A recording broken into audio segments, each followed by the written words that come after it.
Welcome to Qatar KickAround, the nightly wrap-up and discussion of the day's action in the 2022 World Cup. From the group stage to the final, our team is here, keeping you on top of the world's most watched sporting event. Brought to you by Westwood One Sports.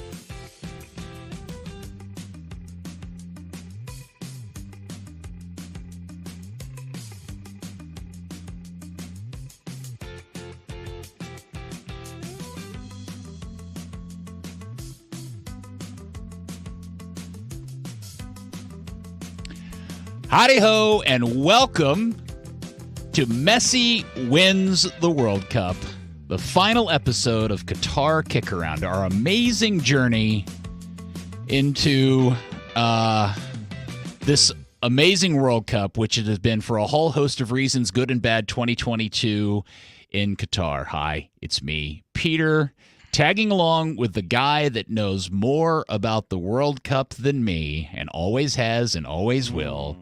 It is the great Andy Swift. Peter, good day to you.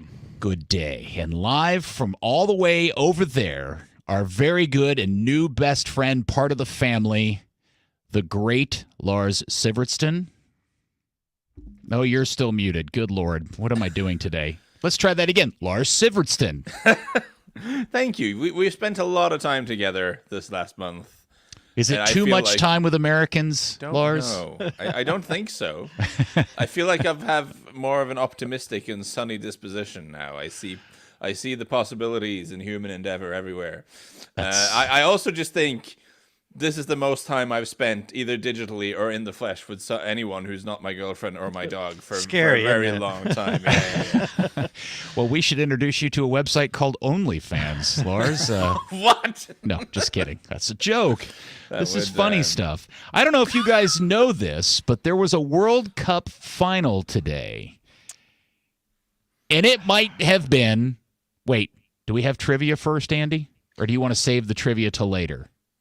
We can ask the trivia question real quick. It's an easy one. If Lionel Messi had won the Golden Boot, the leading scorer of the tournament, he would have been the first one to win the Golden Boot and Golden Ball and win the World Cup, all in one World Cup, since the only other one that has ever done that. All right. Only one other person. We'll get to that in part 3 of today's pod. Let me go back. I don't know if you guys know this, but there was a World Cup final today. And I think, would anybody agree with me, if you even were aware it took place, that it was actually the best World Cup final of all time? So this is where historical Andy needs to speak, because I can only say that it's certainly the most entertaining and dramatic final in my lifetime. I think that's not a controversial, and we're always so worried about forgetting our history and living too much in the now and not remembering the things that came before. But I really, certainly in my lifetime, I haven't seen a World Cup final with quite as much drama and excitement as that. I agree. I think in our lifetime, certainly, and by best game, it's always about the drama and the emotion and the back and forth, right? And so it fits that bill. And going back to games before I was born, I looked through them, and I've seen them all, of the highlights, and maybe the England-West Germany final that was 4-2 and went into added extra time with a controversial goal.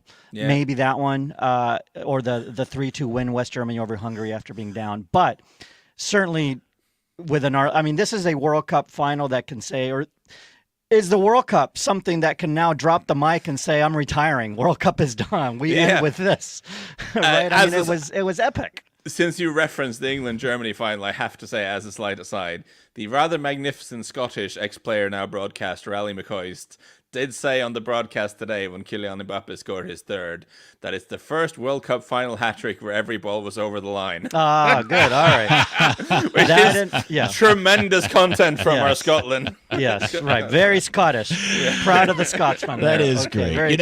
So we're recording this or live streaming this several hours after the final whistle and the fact that Messi won. So I think we're about 4 hours. Yeah, about 4 hours after the game was officially over.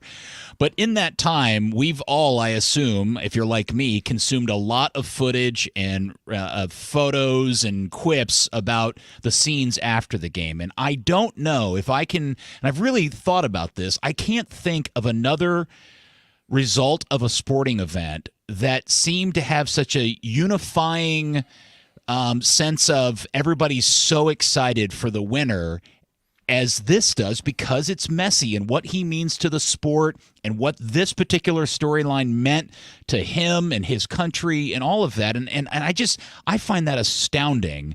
That despite the fact that we all predicted this was going to happen, we all hoped it was going to happen, the fact that we actually now have seen Messi lift the World Cup just blows my mind and makes me so happy. I think Messi is such a figure that transcends the sport, right? I mean, there's people that aren't soccer people that follow Messi and know about Messi, and now Messi has his moment, and we've been talking about Messi. When is he finally going to do this, right? And he needs this moment, and it finally happened. And I will also say this. There's probably no other country in the world that relishes and gets as much satisfaction in winning the World Cup as Argentina. I mean, singularly. Even more than Brazil. Even more than Brazil. And you have a unique understanding of this. To like what it means to every citizen. Brazil, winning the World Cup is a rite of passage. They're expected to. Everybody wears the yellow jersey during World Cup, but they're not all soccer fans day to day. All Argentinians are soccer people. And I think Italy might be the one country that comes closest to Argentina before Brazil. Right. And so, the fact that Messi won it now, and they're all now, like, it's all Argentines are now unified too, because there was this Maradona versus Messi issue in Argentina, and now that's out of the way. And I would also say just a lot of neutrals looking at this, it's always going to be difficult to compare beyond eras and stuff, but I think in our lifetime, I think there's very little doubt that Messi is the best player in our lifetime. But even though it's a team sport and you can't always legislate for these things, and if a very good player is from Liechtenstein, he's not going to win the World Cup. But not having won it would still have been a bit of a wound on that CV, I think. Yes. For everything that he has achieved and everything he's done. Right. And I think there's a finality to it. There's an idea that the quests has been completed. He's finished all the side quests and the main quest in the great computer game that is soccer. Yeah, but to kind of put a more fine point on what I'm trying to say is there were multiple players in this tournament that are superstar players that are maybe playing in their last tournament. If Luka Modric had won the tournament, that wouldn't have meant the same thing universal or globally as this. Ronaldo, Lewandowski. Yeah. I mean, you can go through a list of really, really top-notch players that if they had lifted the trophy, it just doesn't mean the same to everybody in the same way it does today with Messi. He transcends the sport. I mean, Ronaldo to a certain extent does too, but I think Ronaldo has fanboys. Messi has just true soccer fans. Yeah. I just don't think if Ronaldo and Portugal had won the World Cup, we would all be as excited as we are today. I wonder what Ronaldo, by the way, is thinking today. Probably. I hope someone gives me a job soon. Yes, he's still looking for employment. I think he's got more important personal things to deal with. One thing I do want to add just to the Messi, because when Maradona won it, he won it with 10 guys, not Maradona and a few other stars and well-known players. And not that this team was devoid of stars, but really it was really Messi and 10 guys that worked hard. And I think he very much did it like Maradona did in '86. And so I think he can also say, I didn't rely on, it was a pretty messy tournament. This is interesting because I just had a disagreement with someone who also knows history more than I do because I'm younger than I look. And I made the same point. I made the point that this is Maradona-esque because he has kind of dragged... I don't want to disparage the recently crowned World Cup winners. I'm not going to say it's an average team, but this is a team where he is the guy, and everyone else are working hard and running and trying to. It's not a cluster of stars. It's one star and 10 workmen around him, right? And that is there's a good Maradona parallel there, no? Yep. Well, that's what I kind of want to get into talking about the game itself, because throughout this, because we mentioned this the other day, the last time that they won this thing, it was the Maradona game, and Andy was the one that was very smart to remind us at halftime when Argentina was up 2-0 that the last time they won a World Cup, they were up 2-0. And then gave up 2 goals, and it took a late Maradona piece of magic to create an opportunity for them to win the game late. And it was very weird how this game began to parallel that particular moment.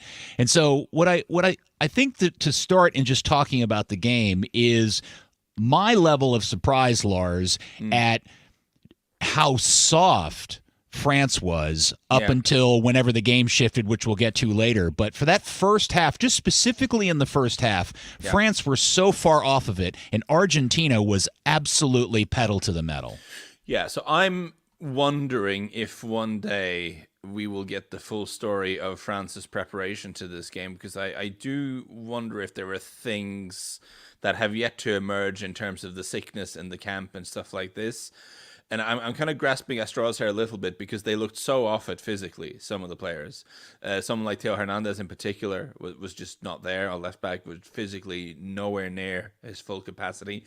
So whether there were some players there who may have had this sickness that had been going around the camp and who were fit enough to play but maybe not 100% there, I think I await informed reporting by people who know this French team better than I do to hear the true story there, because they were so far off it, like you said. Now, there's also an element of this Argentina team being incredibly fired up and having this sort of force of destiny behind them, having grown into the competition, having played better and better every single game, and just running at everyone. And everyone not named Leo Messi was just flying around like angry dogs, just going into every challenge. And you can see France just being put off their game. You could see good players, the thing that we often talk about, good players were miscontrolling the ball suddenly, and they were all freaking out.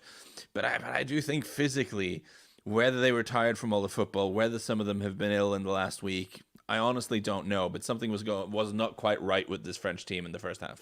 I think if we would have seen that emotional Argentina come out and a decent France team or a normal France team early on, we would have seen Argentina still possess more and take the game to France.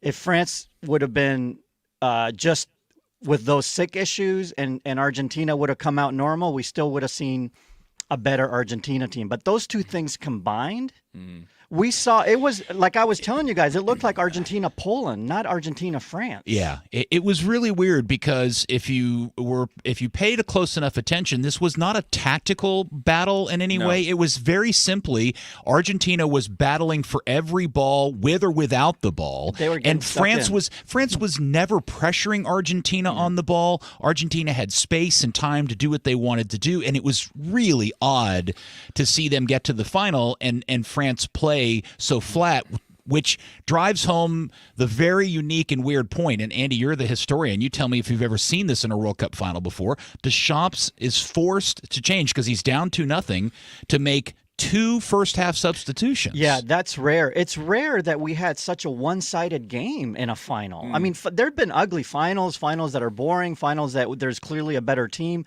but they've never been so one-sided, so like the field is so sloped one way, that I recall, right? And I think the subs and the nature of the subs tells us a lot about what Didier Deschamps felt was going wrong in this game, because he takes off Giroud, he takes off Dembele, and he brings on Randall Koulibaly and Marcus Thuram. He brings on 2 guys who are maybe in absolute terms less talented, less experienced, whatever, but who are young guys who are going to run. You know, he needed runners in this team. He needed someone to try to match Argentina's energy somehow. So you take off Giroud, who's got a bit of a knee knock anyway, and I'm a huge fan of Giroud, as you know, but if you're not able to get the ball into the opponent's box, there's no point having him there. Like, he's not going to help you too much with anything else. And Dembele is not someone who works a lot off the ball. So you you take those two out and you bring on guys who will run because you need to try to match Argentina's energy somehow. I think the story was right there in the subs that were made. I'm sorry to interrupt, Peter, but it's like at the 41st, you're not even waiting till halftime. You're like trying to maximize every minute you have with those subs too. Yes, and what's interesting is because you mentioned Dembele, which to me the real turning point of this game, at least initially, is Argentina's decision to start Di Maria, who hadn't played and was, at least for the first half, the best player in the game, specifically for Argentina. And you mentioned Dembele, who makes the really poor tackle in the box. I mean, Di Maria absolutely pantses him to get into the box with such he sucks him in, he makes him try, and then he just cuts past him and gets in the box and creates the foul. Di Maria was really a huge addition for Argentina, Lars. He was so good, and I feel weirdly defensive about him because he gets a lot of criticism from UK-based pundits because I think some of them have only watched him play for Man United and never anywhere else. That's the only thing that makes sense to me because they're so rude and disrespectful towards him. But he has been a very, very good player for a long time for France, for Real Madrid, for PSG, for Juventus now. And he was so good in this game. I didn't predict this role. I thought they would play him out on the other side, really, to get him and Messi up against that vulnerable French left side. But instead, they played him on the left. When you were coming up against Koundé, who's a centre half, but against Ousmane Dembele on that side, who doesn't really want to defend at all, and he had a lot of fun, winning the penalty and also eventually scoring the second goal. So I want to say about Di Maria too. There's a special connection with him and Messi. They've actually grown up together with the national team and their careers as pros in the youth system and then as pros. There's probably no other player on this team that this is as special to winning it for Messi as Di Maria. And so for him to play that was clearly evident in the after game scenes, right? For sure. So that happens in the 23rd minute. By the way, Messi takes the first of what seems to be 1,000 penalty kicks that has taken place in this game. Am I correct in saying that's the penalty kick he takes, where he just calmly rolls it in to his left? Is that or did he do that in the penalty shootout? No, that was the first one. The first one. Yeah. He just passed it into the net. Yeah, and if you're the keeper, and that's the second time he's done that in this tournament. Frustrating thing you can ever see. Yes. He just waited for Ruiz to make the first move, and when he did, he just calmly put it down the other side. Yeah, it was masterful. So it was. I'm sorry, what were you going to say, Lars? Well, there was some discussion on the internet. We should maybe mention in passing that there was some debate over the nature of the penalty. Was it the right decision or not? I think there are definitely similarities between that and the one Croatia didn't get, because it's a slight clip on the back foot as the player moves, and Di Maria is a very experienced attacking player. He knows when he feels any contact on the leg there. If he drops down, he's got a good chance of getting a penalty. I consulted my highly qualified refereeing friend who said, in his view, it's not wrong, but it's also not one that would get overturned if he hadn't given it. It's one of those, it's a 50-50 call. France didn't really argue it, Lars, either. No, I think they more were mad at the player that fouled. Yeah, and if you look at it, it's such a clumsy challenge from behind for Ousmane Dembele. It's a classic sort of winger who's not used to doing much defending, who's trying to help out. And, you can do more harm than good in that sense if you don't know what you're doing. I thought the ref was good, actually, today. I mean... Hold on to that thought. Okay. Hold on to that thought. I thought he was. Crafty move by Mr. Di Maria. So that takes us to a progression of about 9 minutes later, where France turns the ball over. Actually, Argentina wins the ball in their half of the field and then proceeds to glue together one of the most beautiful 5-pass counterattacking sequences you will ever see.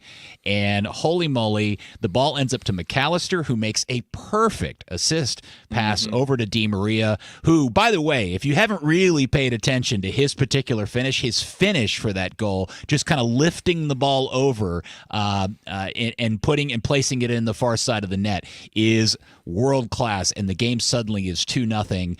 And it's so weird to think about that moment in time, because it's 2-0. France looks like crap.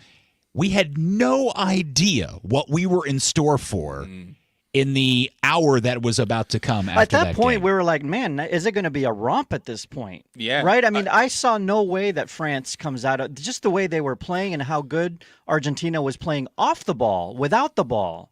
they were really good too, right? So aggressive. Yeah. And so for me, this goal was emblematic of what Argentina did really well with the ball this World Cup. They were so good and we saw it against Saudi Arabia. Remember, they scored like 3 or 4 goals or 2 that were called back and were same kind of goals that were just razor thin offside. And I was rewatching the highlights just before we went on now. There's so much to love about this goal. I mean, the touch and pass from Messi is incredible. You know, it's one of those things that almost doesn't get remarked on because it's Messi, and we're kind of used to seeing him do incredible things. But that pass then is so good. And then you're right, Alexis McAllister. That's a really difficult pass to put on for Di Maria. Like, it has to be exactly like ahead of the defender, but not too close to goal, so the goalkeeper can come out. It is inch perfect. And the Di Maria finish, there's a slight bubble on the ball, and he actually hits it into the ground, and it bounces up. Technically, it's so good. Like, again, I don't want to get ahead of myself. I don't know. I don't have that video library in my head, but there can't have been many more aesthetically pleasing goals scored in World Cup final. I'm sure there are some.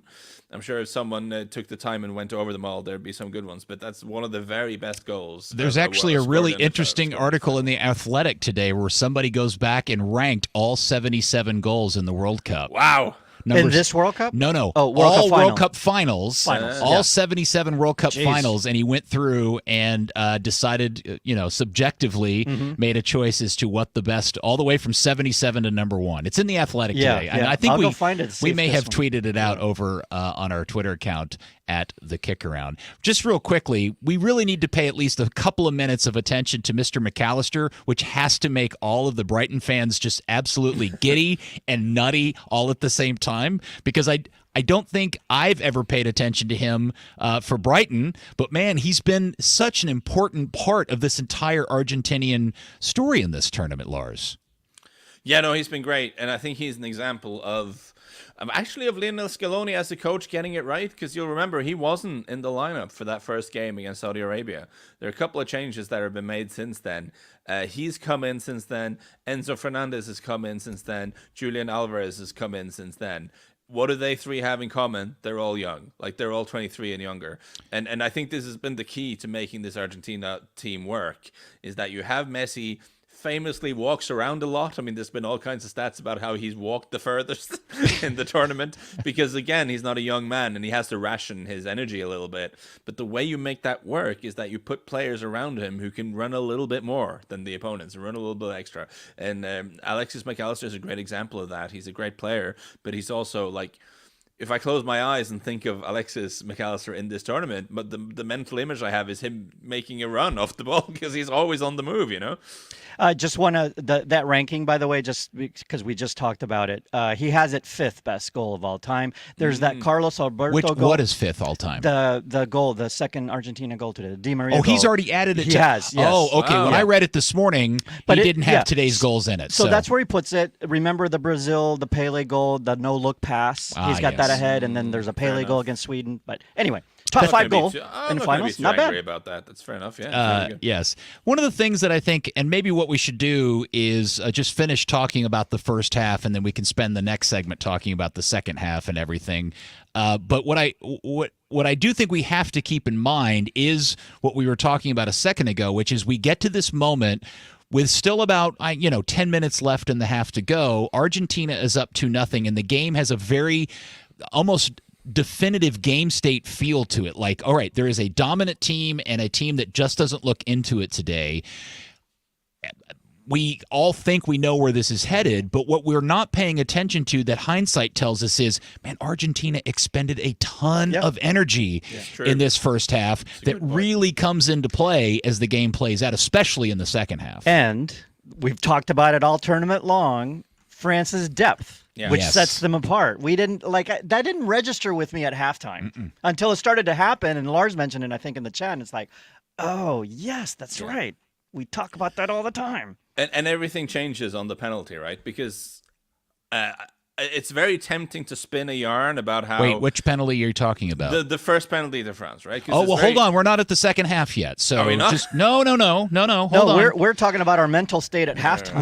We're still just trying to deal with how trying to like get over the fact that by halftime we were all like, wow, this has been entertaining. Well, my mental state at halftime was I was like poking France with a stick. Like, come on. Yeah. Well, are you a live friend? Hello. So heading in, pass. Right at halftime, this was the thought: one goal for Argentina, and it's church. Right, we're done. Yep.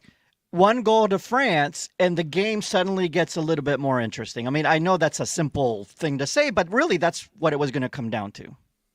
Yes, and that also was my predicted score, 2-1. I was selfishly rooting for that. So, all right, so anything else about the first half, Lars, that you want to comment on or anything before we take a break and come back and talk about the rest of the game? Just that, again, it was looking like a slightly boring final at that point. You know, I was happy enough that Argentina were winning it. You guys know I've been on the side of wanting the Messi fairy tale ending. But you want France to put up a fight, and they had nothing in the first half.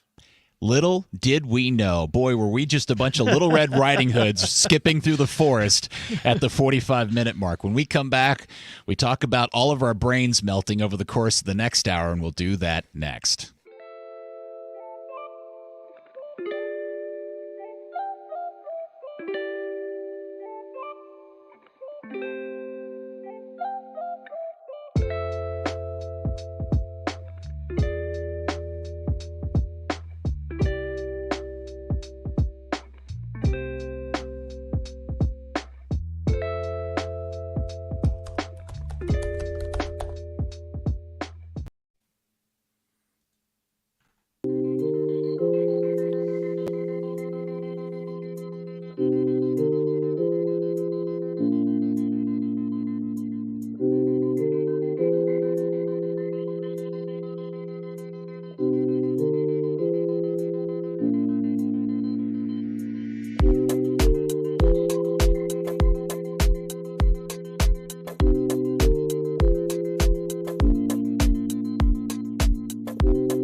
Here's part 2 of our final episode of Qatar KickAround as Argentina and Messi have won the World Cup. But before we get to all of that insane chatter, let's get into the beginning of the second half of the game, which is interesting to me, Lars, because the second half starts and not much is different. The game state feels very even for the first 20 minutes or so, but the game, do you disagree with that? Is like up until the Argentina made the substitution of Di Maria in the 64th minute from 46 to 64, it's kind of a stale 2-0. Yeah, we all think we know how this is going to play out, kind of thing, right? So that was the point I was going to make before you pointed out that I was getting ahead of myself, and we wanted to structure the episode slightly better than that. It was that actually it's very tempting to spin a narrative here of, Deschamps put on the young, runny guys, and suddenly the game didn't change. It didn't really change that much. France were still bad for a huge portion of that second half. And actually, for the first sort of 20 minutes of the second half, they didn't create much at all, and they had more of the ball, but that's just because Argentina knew they could just sit back and defend. The thing that changed it was the penalty, and it was just one little moment. And I'm going to make an argument that it happens before then, Lars. Okay. I think it's the substitution of Di Maria off the field, which then caused the formation change. The formation change. Yeah, because up to that point, even though France was still not very good, they were still having to they had to go for goal, right? And so now Argentina can sit back, and you're expecting the third one to fall on a counter any minute. I mean, I think that was the feeling that we had, right? Yeah. And they were getting close a couple times. So Argentina could have just sat with that strategy, I guess, to just defend well, and they would have been okay.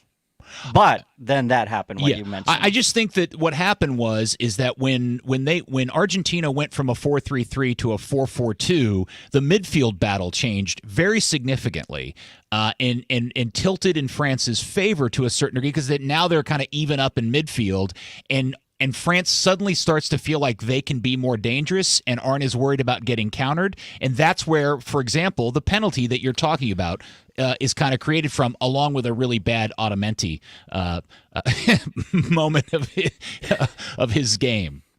Yeah, so I don't disagree that France kind of grew into it a little bit, but it's still a matter of moments. And if you look at how the penalty comes about, I've actually got the video in front of me right now.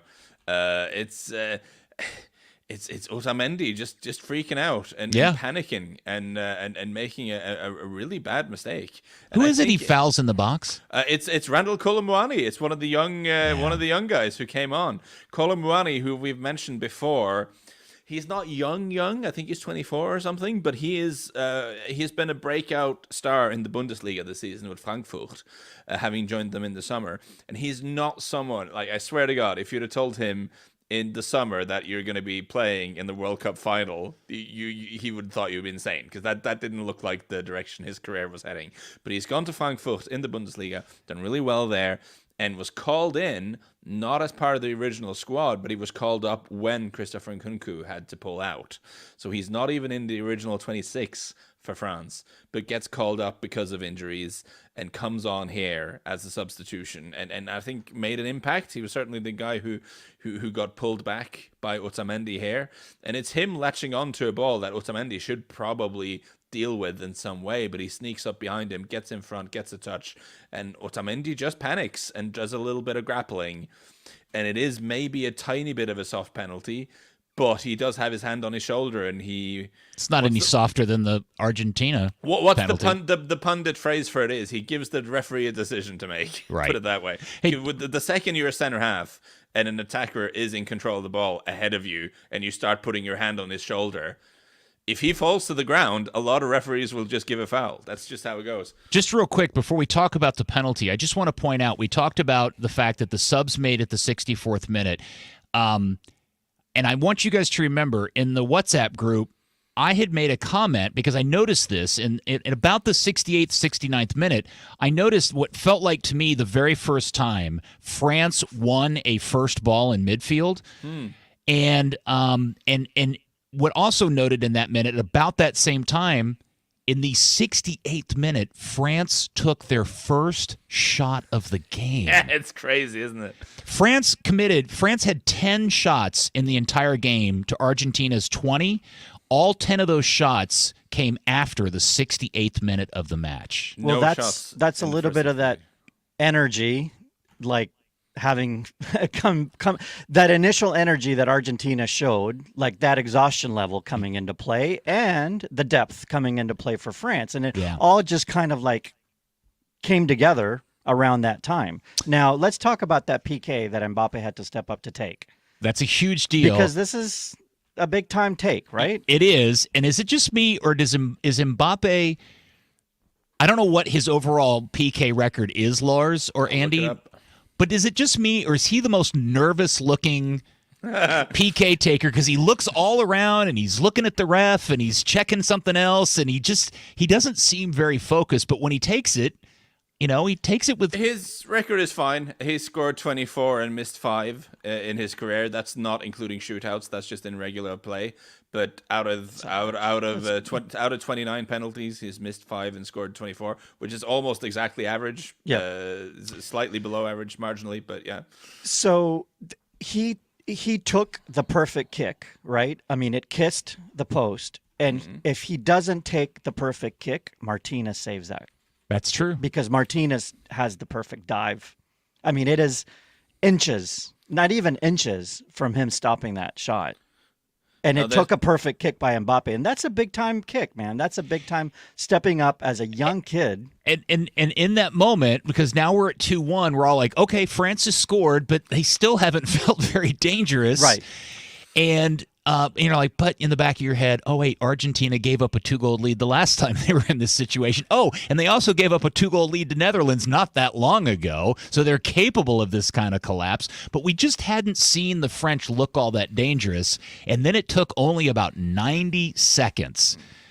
And then it happened, and holy crap, Kylian Mbappe just showed off nothing but magic in that particular moment with that volley, Lars. Yeah, and he had a game where he was a little bit in and out. I mean, I think it became a difficult game from him because, again, France were so on the back foot.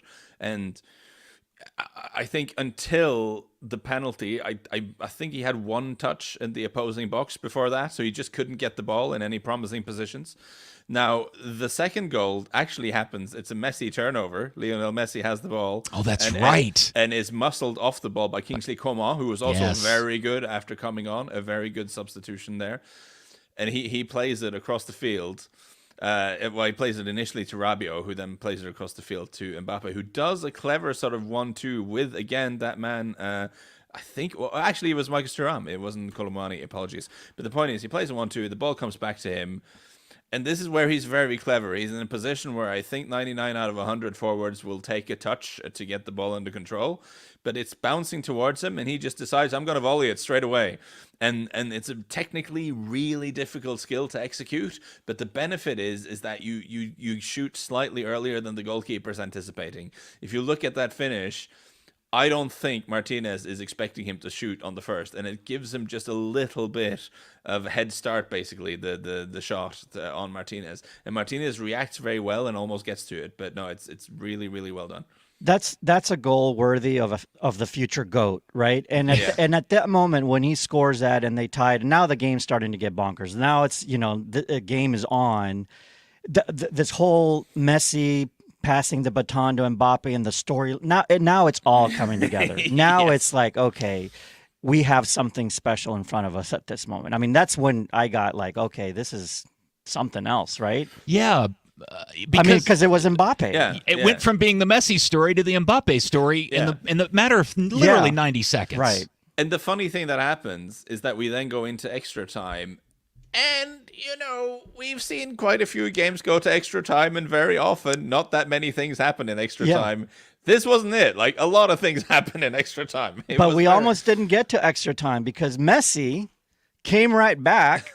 And I don't know, was it the 88th or something? It was before the end of the game when he had the shot that Uri saved? Yes. He had a very, very powerful If the shot, game ends there with that shot, would it have been more special in terms of the Messi moment than how it played out, right? Yeah, because it's a classic Messi creation and finish moment. Yeah. It would have been one for the ages if it goes that way. And but he absolutely leathers that ball too, by the way. Hugo Lloris was awake to the task, but then actually down the other end, the boy Randall Colomwani has a chance with the header. He just mistimes his jump a little bit, I think, and can't quite get the right contact on it. Any kind of flick on that. Kind of little flick on that. And the ball is probably in the back of the net. My feet were sweating. Was Mbappe? Did Mbappe play that in? Mbappe played that in, right? Yeah, he did. Yeah, so that would have been, now we're, at that moment, now we're going just back and forth. Who is it going to be? What is going to happen? And then we go to extra time.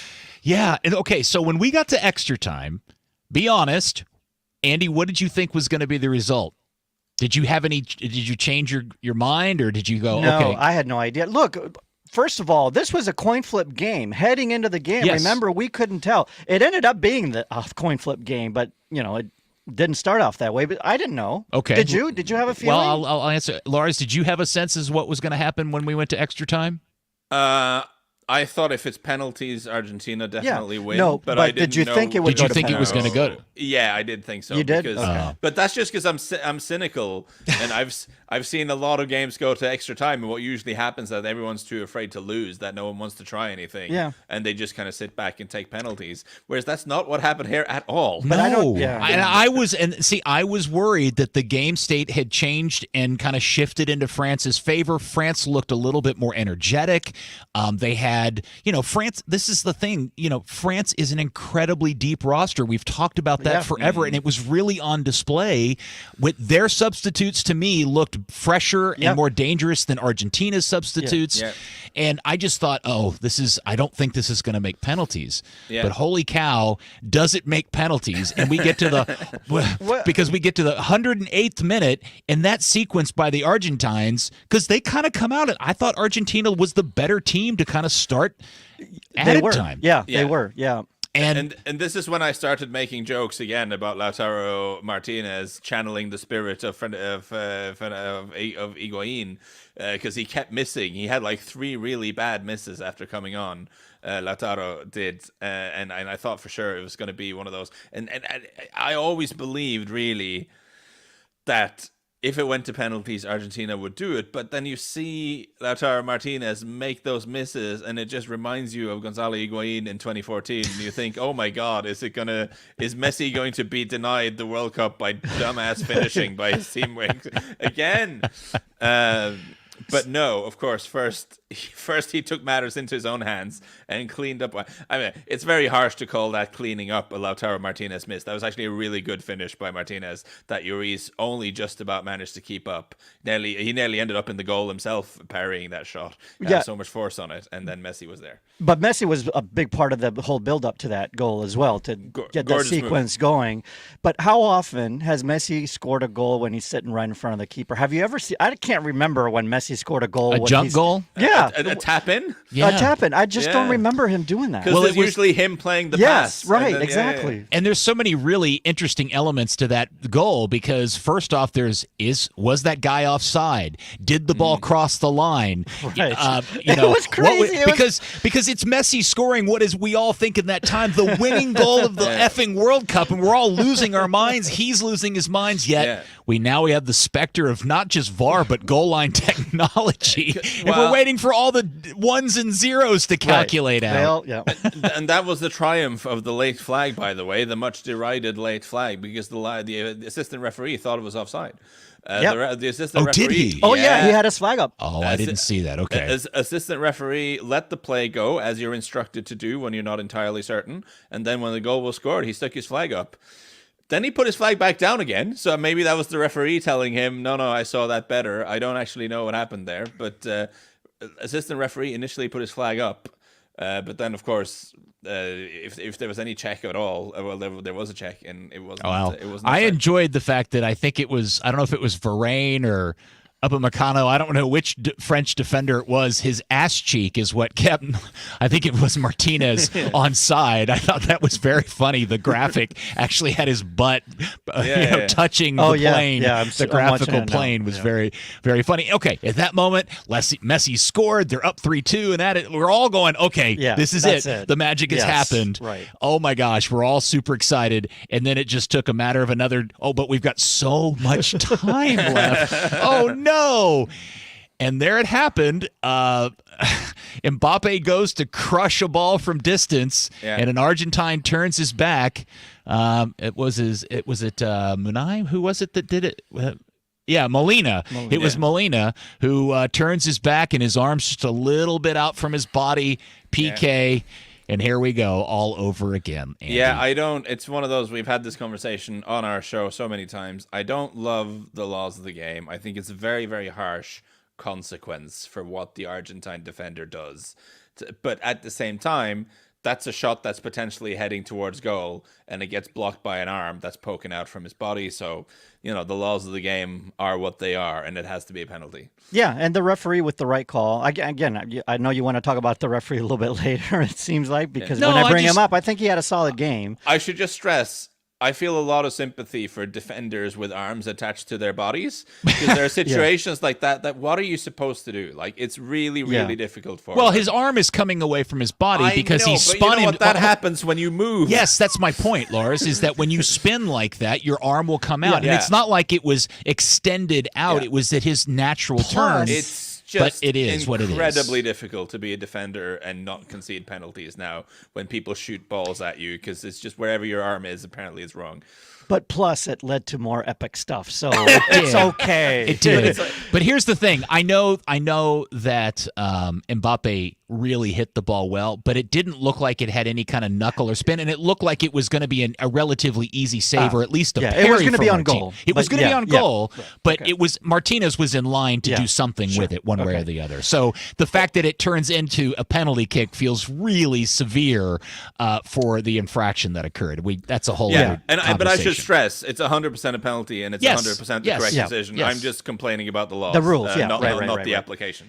There are lots of laws that Lars and I would like to sit down and completely rethink and concept. You guys will reinvent the game. Well, World Cup, mic drop, they're starting over with a new kind of tournament. You guys can have new rules. No goals in extra time, release the hounds. So Mbappe, again, this is another moment. I mean, this guy, we have to keep giving credit to this guy where it's due, because he stepped up again, and what is really, really hard? A second penalty against a really, really good penalty shot stopper, right? Yes. And I just throw in? Yeah.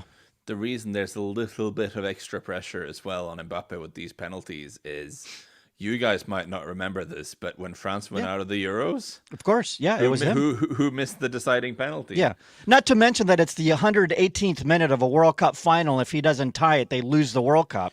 I mean, that's a little bit of pressure too, and he's facing the same keeper. And you know 23. What? You know what? Yeah, his shot, it kissed the net. I mean, it was as well taken as you can take a PK.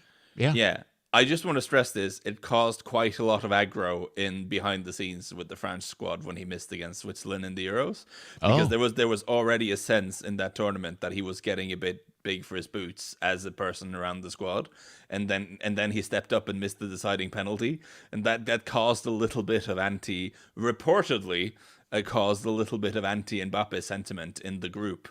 So the pressure on him when he's taking these decisive penalties, there's obviously a lot of pressure because you're taking a decisive penalty in the World Cup final, but he has the weight of, like, you screwed up last time. Like, you think you're the big dog here and you messed it up for us last time. That's what he has to deal with when he does this. Not just the first time, but the second time, and against an expert penalty saver in Martinez. It's quite something to put it away. Yeah. Pretty much the same place. Yeah, perfectly taken twice in a row. I mean, that's very, very hard to do. But it sets up a moment that, Peter, you'll introduce, I'm sure. And I just want you to think, as we discuss this next play that this happened, 3 minutes later, that there's one defining play defines the future history of soccer. Because, I mean, in terms of how we are going to approach, who is going to be who is going to be looked at in a certain way, and a whole, like, there are whole countries that with one singular moment are going to be happy or extremely, extremely sad. And moment. It is. And that moment comes when Argentina is Argentina's very fractured in their setup in this particular moment. And France captures the young player, what's his name? The guy that fell? Munai. What's his name, Lars? Tell me again. I always forget off the top of my head. Koulibaly? Yeah, Koulibaly. Thank you. Koulibaly. No, but Koulibaly, who is in space. I'm not saying it right. I know it. Nope. Well, I'm trying. That's fine. Sorry. I'm just making fun of you. I had barely even heard of the kid before 2 weeks ago. He breaks into space. It is what it is, man. It's that moment. Well, there's an Argentine player that slipped. I don't remember who it was. On the through ball, on the pass, who attempted to play the ball and fell, missed the ball, and that's how it got to the French player's foot. Yeah, Randall Kolo of Frankfurt. Kolo Muani. Yeah, there you go. And he's again was signed by Frankfurt on a free. Like he was out of contract at Nantes, having played fine for a team that finished 9th in Ligue 1 last season, and had a moment here. He had the moment close. He got France the penalty first of all. Then he had a moment just before full time where he could have won it. Then the header. And then he had this moment where he really should have scored, frankly, but Well, okay, let's talk about this. So he gets the ball in just inside the penalty area, and he tries to slot it near low post with his right foot. How much of that is a bad finish versus just, frankly, some world-class shot stopping by Emi Martinez? Are you really going to put that on? No, I'm kid? I am team Martinez here mostly. I think it's an amazing save. Andy? That was an amazing save. I mean, he stretches out with his foot. I mean, come on. Andy's right. That is the play of the game, the entire game. Is it not, Lars? Yeah, no, I agree. I mean, that changes everything. Like, we're Game's talking about over if that Mbappe goes right in. now. We're talking about how Messi didn't get his moment, and he's going to have to fight this issue, and Mbappe's like the next GOAT, and blah, blah, blah. We're talking about so many different things right now. So Messi ends up winning the Man of the Match award. Is that misgiven? Should it have been Martinez? That's why I asked you. Was it Messi or was it Martinez? Yeah, I thought Martinez for me was the man of the match. If you factor in the PKs? Yeah. Yeah. I thought so. I think it should have been Martinez. I do feel sad for my boy Hugo Lloris, who made some pretty extraordinary saves in this game, including the one where Messi taps home the rebound. He does really well to stop that from Lautaro, but he didn't have defenders helping him out with the rebound. We never really saw a bad Hugo Lloris this tournament, did we? He had a really good tournament. We didn't see Haller Lloris. Arguably a better tournament than in 2018 when he ended up winning the thing. That's the weird thing about being a goalkeeper. Yeah. It's also weird to say that Kylian Mbappe scored 4 goals today and lost by himself. And I loved his penalty in the shootout, because again, there is pressure. It's the third time he's up against them, and he just goes up and sticks it down exactly the same place as the first 2 times. He just hits Martinez it so got well. a hand on it again. But did Mbappe take the first one of the PK? Yes. So the kid steps up, dude, first kick. This is a good moment for him too, like a defining moment of his career up to now. Right up there, right? I do think it's significant to point out. By the way, I don't remember this from referee class. Has penalty kick shootouts always been 2 coin tosses, Lars? One for position and one for who goes first? Because I don't remember that. I don't. You would know that. Is that relatively new? It's a recent rule in FIFA that in penalty kick shootouts, you have to play for the end. And then who goes first? You flip for the Correct, where you yes. take them, and and then flip again. What happens in a lot of tournaments, non-World Cup tournaments, probably the Euros as well, not Euros, but what we're used to in more of the regional leagues is that TV will dictate the side, and you only flip to see who goes first. But technically, you're supposed to flip for both. And who gets to call the flip? Is it one team gets to call the first one and the second? Okay, interesting. Well, because what makes this even more dramatic, France ends up getting to go first, and that's always, Lars, I'm sure the official book that one of our listeners went out and bought to read. I'm assuming it tells you that being the first, choosing to go first is the advantageous thing to do in penalty kicks. It's the first one and the fourth one are the ones that are. But I mean, being first team, not having to be the second in the sequence. Apologies. Yeah, it is. But it's. If I recall correctly, it is. But that flips in a big way if you miss. It's really important to score that first one. That's why you send your best player first, and yeah. No, well, that again, what I was told by a high level coach is that certainly he favored the cleanest, most reliable penalty taker first, and then your most mentally strong player at fourth, basically, if he's also a good penalty taker. But I do like, after the Neymar fiasco, that they just went, no nonsense, we're sticking France stuck Mbappe up front, and Argentina put Messi up front. Like none of this nonsense. We're just putting our aces up front. Okay, let's talk about the Messi PK. I don't know if you remember what happened, but it was one of those lackadaisical, I'm just going to kind of place it, and Lloris guesses right, and he just barely misses stopping That's that. True. That's true. But, and then Kingsley Coman steps up, and Martinez reads it perfectly. Yeah. He's doing that. By the way, we do have to talk about this. Emi Martinez is the Dark Lord of S-housery. But this is why he's so good at the PKs. Yes, but here's the other thing, because he didn't do a lot of this in the PKs against Mbappe in the game. You noticed he didn't look to talk to him, at least get up in his face and talk to him. But here, he took this to a new high level, because did you see the moment? I think it was was it the Coman or the Tchouaméni PK, where he has the ball in his hand and he goes up to give it to the player and then he throws it aside. Yeah, that was on Tchouaméni, and I just think that's bad refereeing, because that's as obvious. That's got to be a yellow card, it's a right? very obvious yellow card. Yeah. But the referee, who was otherwise excellent, we should say that. I thought he had a good game. what In I that said. particular moment, he chickened out a little bit and gave him a talking to and said, next time it's a yellow card. And Martinez is like, well, there's 3 penalties left, or 2 penalties left. What are you talking about? There's no next time. Like, whatever. So I said earlier that the referee was good. Now Lars also said it, but you said, hold on, I want to. So do you have a beef with the ref? I thought that the ref allowed things.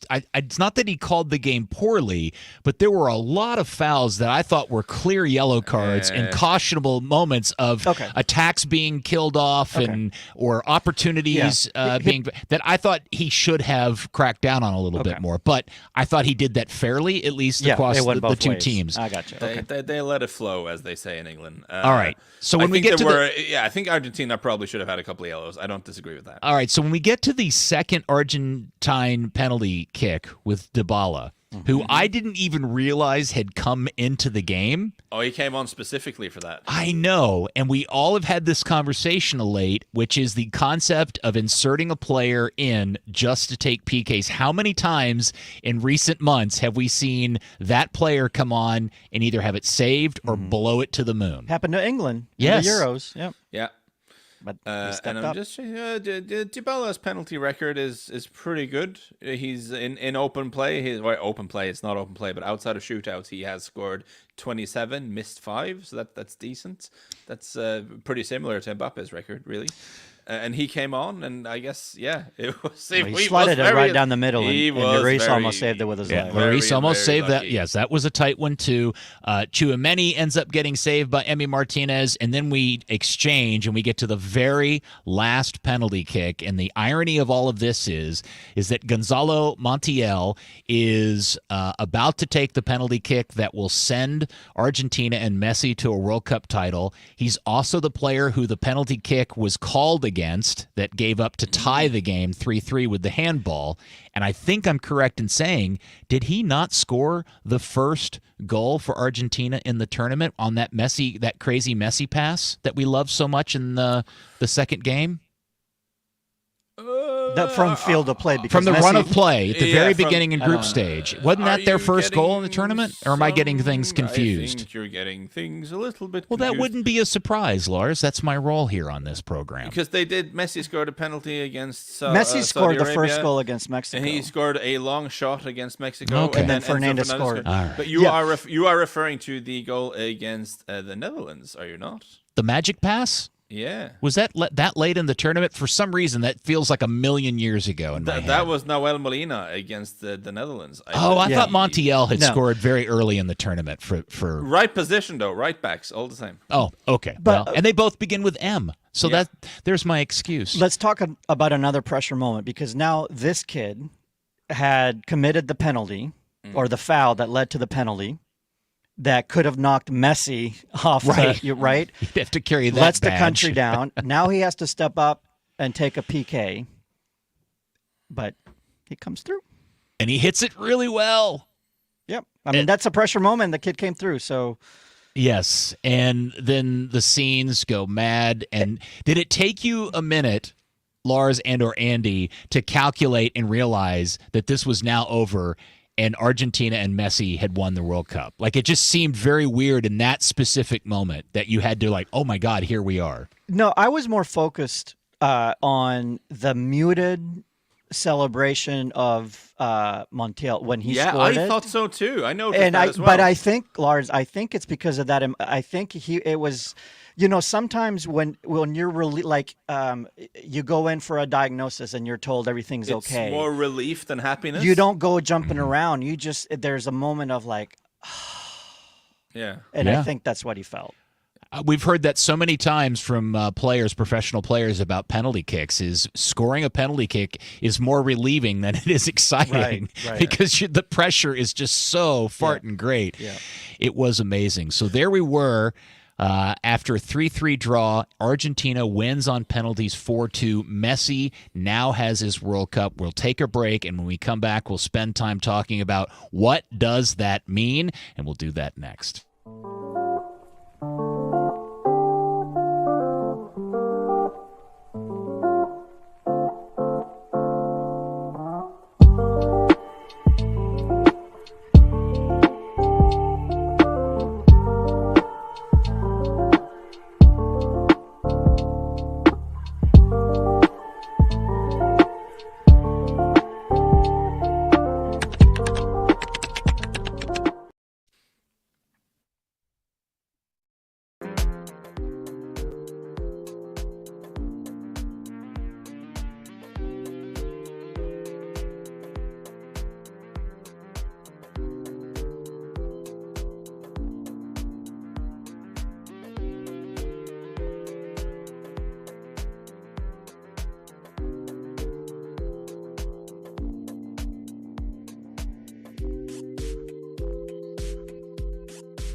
This is part 3 of the final episode of Qatar KickAround as Messi and Argentina have won the World Cup earlier today, and we've been discussing the game and all of that stuff. And lucky you, listener or viewer of this particular podcast live stream thingamajig, you're going to get a bonus segment today because I want to spend this third segment, which means trivia answer will come in the fourth segment, not the third segment. I want to spend this segment, Lars, just talking about the relief, I guess that's the right word, I don't know, of just the fact that here we are, Messi has won the World Cup, the scenes after the game, with the exception of one particular aspect of it we'll talk about here in a minute, were just overwhelming. Some of the photography of the celebrations in the stadium of Messi and the Argentine fans and his teammates is just beautiful. Soccer photography. In the stadium. Yeah, but just, also in Argentina. It was amazing. All over. I mean, did you see just here in Dallas? Did you see? Down in not Dealey Plaza, the park here, the overhead park. There was a huge, about probably a couple hundred Argentine fans just out in the streets celebrating just here in Dallas, and I'm sure that's happening in cities all over the world. I'm sure it was going on in London too, Lars. Oh yeah, I would imagine. And it also, winning the World Cup is an unbelievable thing. It's an historic thing. But I do also think some of these players will have felt that thank God they were able to do it for Messi, because I think they will have, or they weren't the ones that weren't able to get it done. They weren't the ones who were there when he didn't get the World Cup he deserved. And I mean, I know that sounds weird because winning it for yourself surely is pretty big as well. But just bear in mind, like Emi Martinez, the goalkeeper, once said about Messi is that I want to give him life. I want to die for him.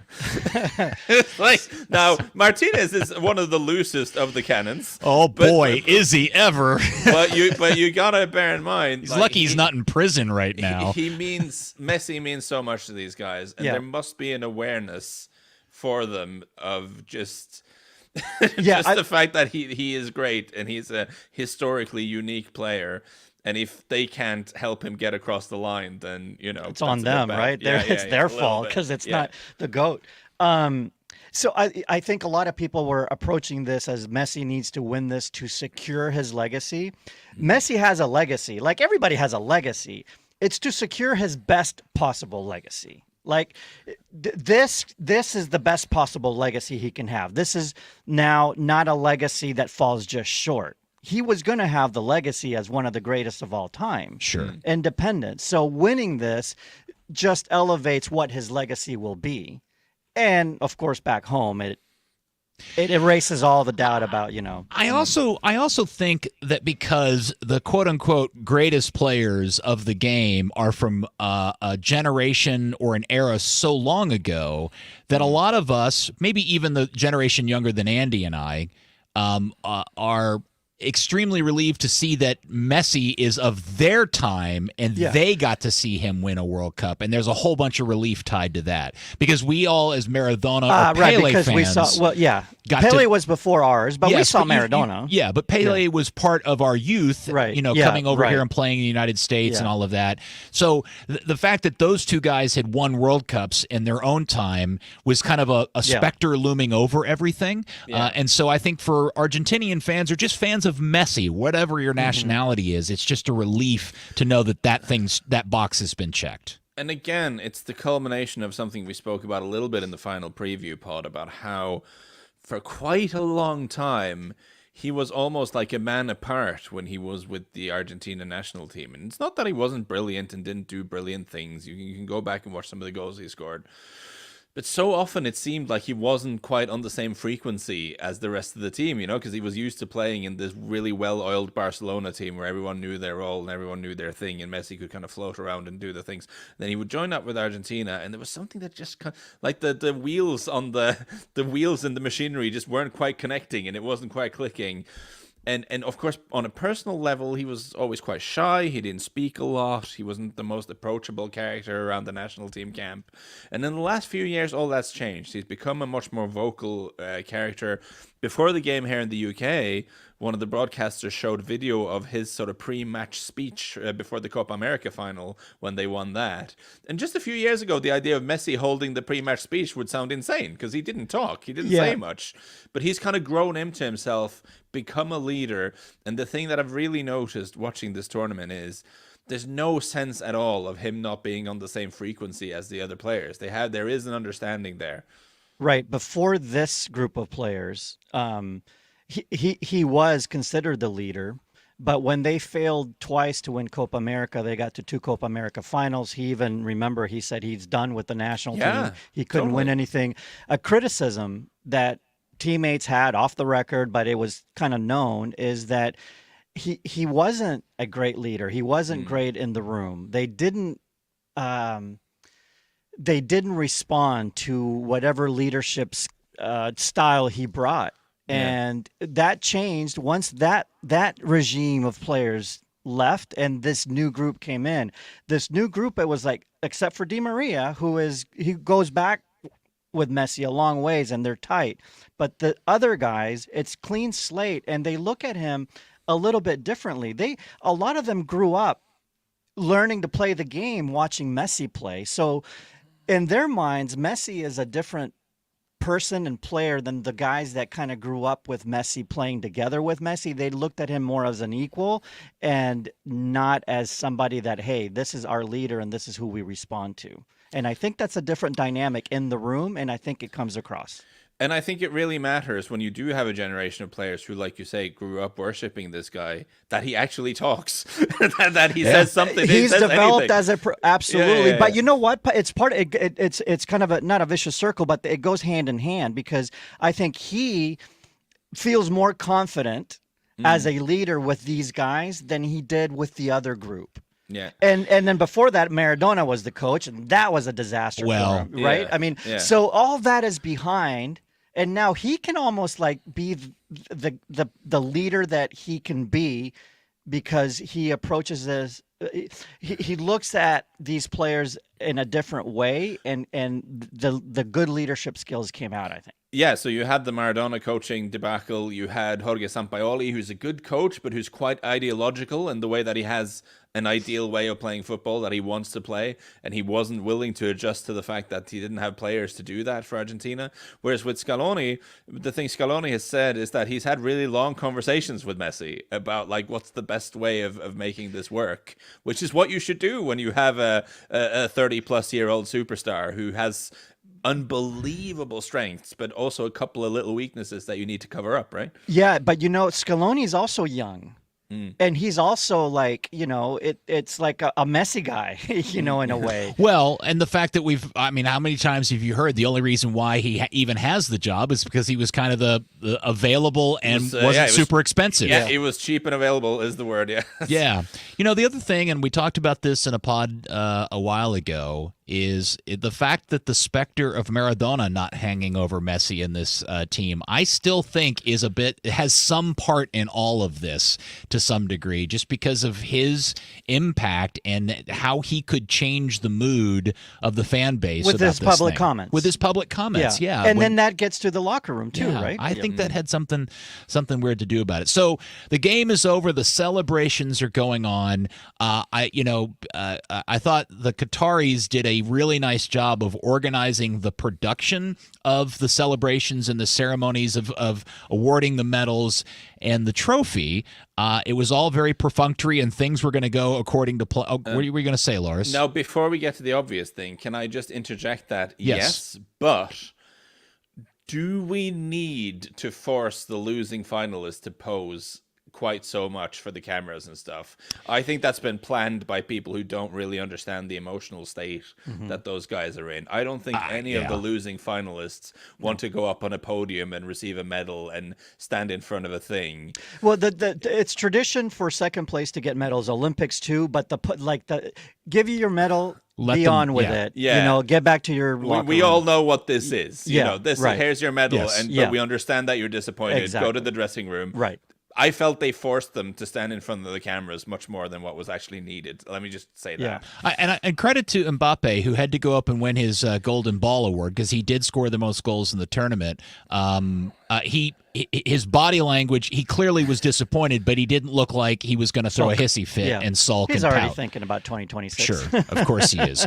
Also, with the added complication being that the Qataris are his employer on a club level, so there's that. Yes. Yeah, well, a lot of these guys. And so is one Lionel Messi, who, by the way, stepped up to receive his MVP award. He is now the first human being in World Cup history to have won the Golden Boot Award twice. Yep. And that's quite an achievement. 2014 when they got to the final. Now, he's the first Golden Boot winner, Golden Ball winner to win the Golden Ball and the World Cup since Romario did it in 94. And he set a whole bunch of other records today, like most appearances, most minutes, most major tournament goals. Right, assists and goals, hat trick in the final match. That was Mbappe. Player of the match 12 times. That's a record. Oh, he's also the first person to score in all of the knockout rounds since they added the extra round. I think somebody else did it many, many years ago before they added the round of 16 round. He had already the record for assisting in 5 different World Cups. That was a record. It's ridiculous. He scored in his teens, 20s, and 30s in a World Cup. So before that, the Golden Glove. The Golden Glove? Yeah, the Golden Glove Award is given to Emi Martinez, who goes up there, and it's kind of a goofy-looking trophy with this kind of cartoony goalie glove thing going on. And I still don't know why he did this. We've tweeted it out on our account at the KickAround if you want to see it, but he holds the award up to his crotch and sticks it out and then walks off. And, I mean, it was very childish and silly thing to do, but that also now maybe plays into the Emi Martinez lore of all time that he would do something like that. Yes. There's the element of the court jester with him, isn't there? And I think the context of this gesture. I mean, listen, this is maybe not ideal behavior, but I think given the very strong feelings that exist about the host nation and some of the things they represent, I'm kind of more inclined to accept nonsense like this because this kind of livens up the occasion. So I want to point out something interesting in that the 5 of the last 7 World Cup winners also had the Golden Glove winner, right? The best keeper in the tournament. Right. But we haven't had the leading scorer be also the World Cup winner since, what did we say? Ronaldo in 2002. Right. And so defenses win World Cups, and I guess this is kind of like it shows that a little bit that, an outstanding goalkeeper will, maybe get you the trophy just because you have the leading scorer doesn't necessarily mean. And when you win that award, you earn the right to do a silly WWE obscene gesture in front of the Qatari nation if you wish to. I've been boring the nation by saying this over and over again, but tournament football, if you have a defense that doesn't screw up very often and someone who can win the game for you up front, that's kind of all you need. All the stuff about systems and things is like, well, We said that in the previews, Lars. Well, I mean, it was part of the reason why we wondered if Morocco had a shot to do something, right?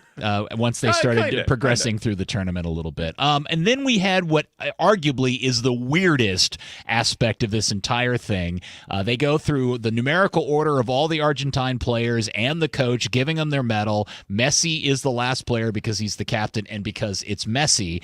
And before they allow him to go over and pick up the trophy and take it to his team, is that the Sheikh? I don't know who the main king is or whatever his name is or what his title is. Lars, do you know what that dude's, or even who that dude is? I'm assuming he's the Supreme Lord of Qatar. I would assume that was the Emir. Or is he the guy that owns PSG as well or something? Is he Messi's boss? Messi and Mbappe's paycheck writer? I don't know who he is. I'd want to double check to make absolutely certain, but the so point is, Messi goes, and before he can do it, he makes Messi put on this weird, almost like negligee-looking thing over his jersey.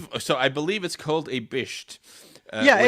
Which is something that dignitaries would wear over their normal robe, in addition to the normal robe on a formal occasion. I would say it's no more weird than cowboy hats are for us or other garb, but it's cultural. Yeah. That is not what is weird about this.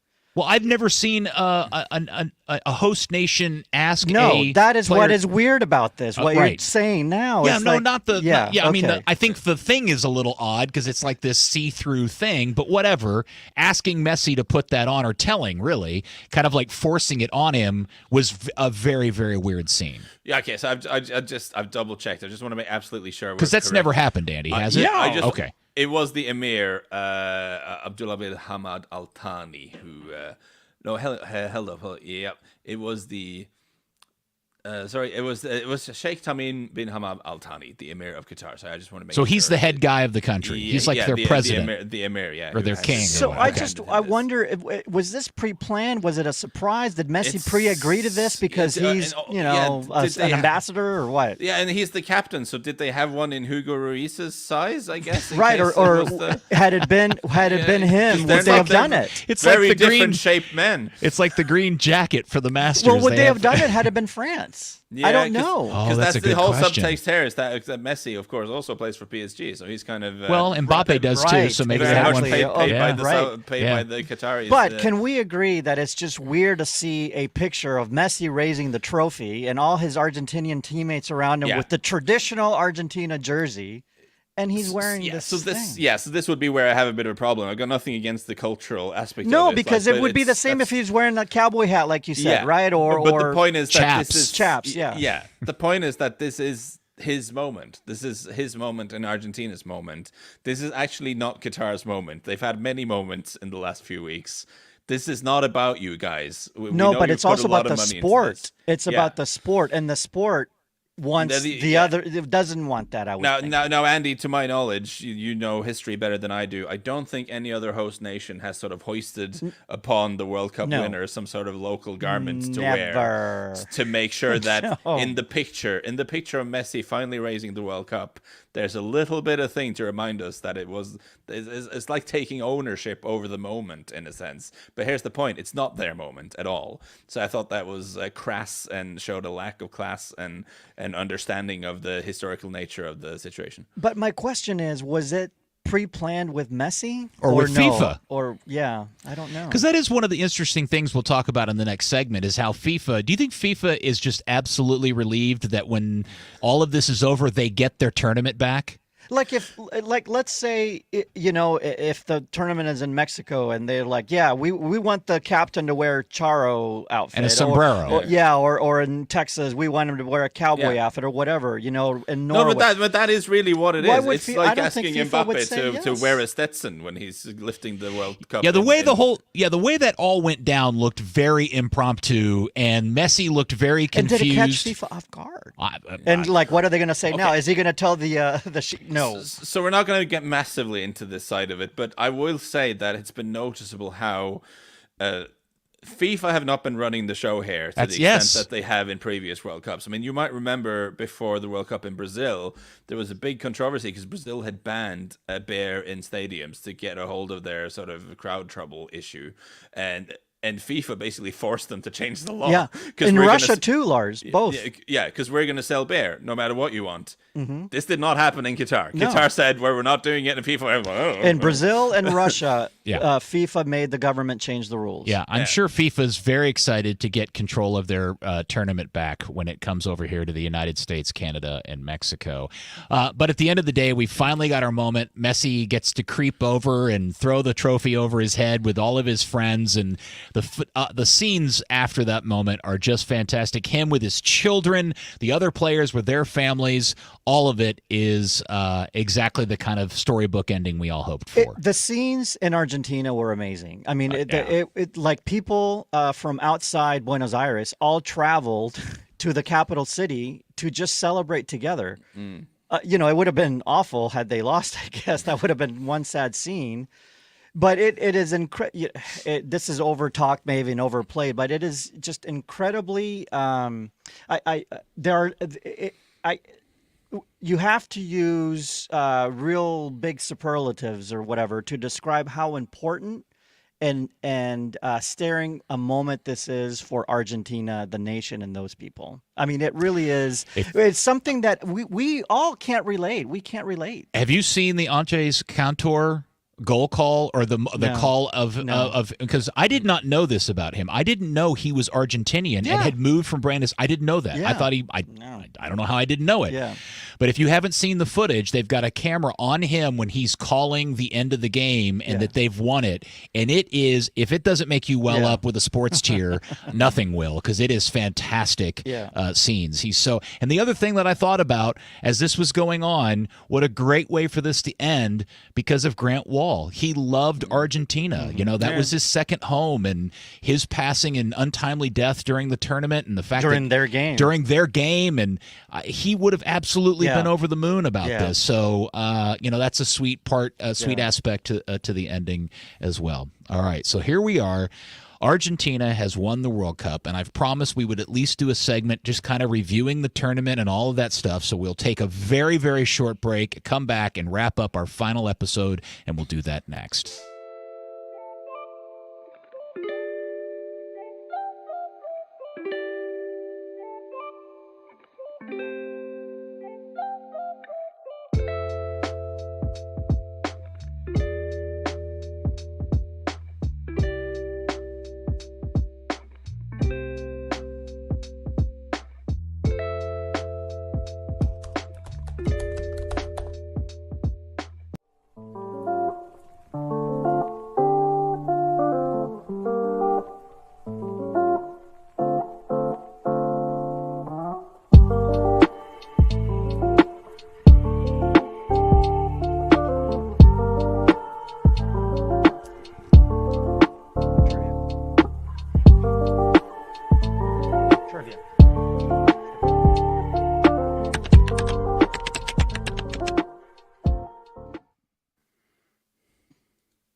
And here is your bonus segment of the final episode of Qatar KickAround. And I just want to say this before it's over.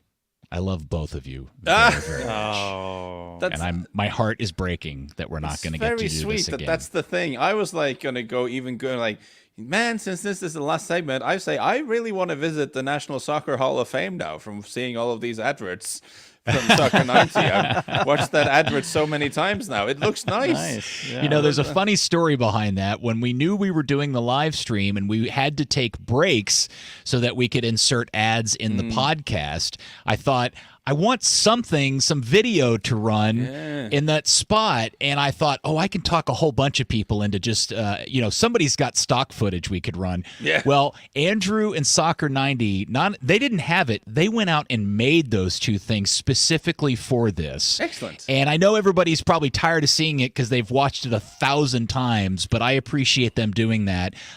It was very nice of them to do it. I love them. And I really think that if you got to go buy soccer gear for your friends and your family for Christmas or whatever, or birthday, soccer90.com. This is obvious, but that's a good place to go do that. And I wasn't being facetious. Like I know you were. We have discussed this off air. I'm yes, definitely you will come visit Dallas. I'm coming to visit you guys, and when I do, a visit to the National Soccer Hall of Fame. Yes, and we shall have good dinners. And Andy's invited you to his house for dinner. Not me. before the trivia answer, yes, Peter, let's do that. I want to point out too something interesting that I only recently learned about the World Cup trophy is that only former players, coaches, the president of FIFA, coaches that are on the winning team, the president of FIFA, and heads of state can touch the World Cup trophy.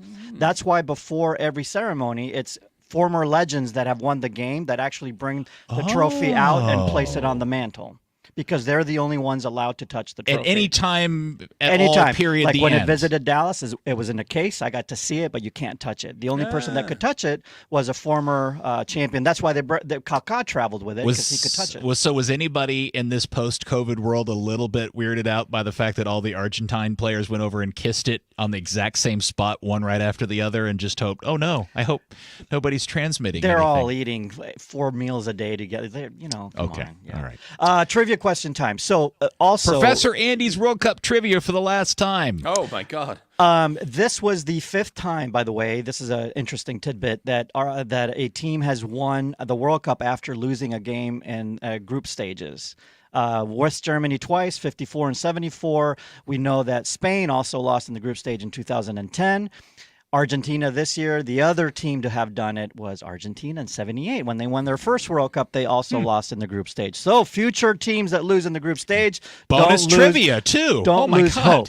And then wealth of riches. Had Messi won the Golden Boot that Mbappe ended up winning with his hat trick, but had Messi been the one, he had a chance today. He would have had the Golden Boot, the Golden Ball, and the World Cup trophy. The only other player who has ever done that is Paolo Rossi, 1982, when Italy lifted the trophy. I was going to say Ronaldo. And Paolo Rossi, by the way, in that Italy team is the closest one to this Argentina team. And Lars, what we talk about how this team started off slow and grew into the tournament. That Italy 82 team is the closest to this. That for 3 draws in the group stage, and then every game they got progressively better. They finally won their final 3-1. I think that's the team most similar to this Argentina team. I kind of like the trivia segment, Lars. Yeah, no, I mean, I've learned things and, given many bad answers. I want to add completely from left field. I'm just reading on popular social media network sites, Twitter, that after the game, Argentina, the Argentine squad, basically came dancing through the interview zone, mix zone, as we call it, where they speak to journalists or not, as the case may be. They came jumping through there with the trophies, singing something very rude about journalists that I'm not going to repeat on air. Yes. Did you guys also see the quote from Messi saying he is not retiring from the team? He wants to play on this team wearing the shirt with the 3 stars on it. I'm telling you, if he's in MLS, World Cup comes to the U.S., he might be on that roster. Not effing leaving. He might be on that roster. That would be good. Okay, just moving away from this game in particular, last segment, just kind of reviewing the tournament overall. One of the things that I've read a lot about in the last 24, 48 hours is this concept that people think Qatar has won. And this whole event in some way has been successful at its original stated or unstated goal, at least by them, of sports washing, which is changing perceptions about the nation of Qatar. And I frankly, unless other people have talked to people that have said something to you differently, I just don't think that's the case. I think they may want to think that this has done that for them. Yeah. But in my mind, all it has done is just reinforce all of the stereotypes Lars, one way or the other that we all had. Before it goes to you, Lars, because I know you have good thoughts on this. I just want to say that I think there was, from the ability to put on a tournament and the infrastructure and all that, yes. Okay. From that perspective. Yeah. Yes, they convinced us that they can put on a World Cup, the infrastructure. But that doesn't change your perception of that being right. I wanted to make sure we separated those two things because there's the other component. Right. That the human rights issue. Yeah. The migrant labor issue. That's where, Lars, I think, will make some good points. I think it really depends on where you are in the world. I think there are some parts of the world where having the World Cup there has really sort of triggered an increased focus on Qatar as a society. And the thing about wanting to be in the limelight is that it also does shine the spotlight on you. And there have been more negative stories about Qatar and about conditions in Qatar for migrant laborers, about the repression of LGBTQ people, about the fact that it's effectively a police state. I mean, stuff like this. There's been much more focus on this in certain parts of the world than there otherwise would have been. This is very true in sort of Northwestern Europe. I'm sure it's true to an extent in the US.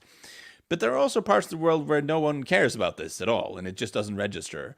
And what they've had instead is a month-long sort of tourism ad for the state of Qatar, and where they've successfully shown, that people will associate Qatar with wealth and glitz and glamour and generosity and all sorts of positive things. Go ahead. Yeah, that's a good point, Lars. It's not all about marketing to the Western world, right? No. I mean, it's also marketing to other parts of Asia, other parts of the Middle East. Well, but Lars points out that those are places that don't care about this stuff. So does that make? But because there's still those people still travel. There's a lot of money that still travels from Asia. Fair enough. And there are parts of Lars is exactly right. If you're part of the rapidly growing middle class in Asia, for instance.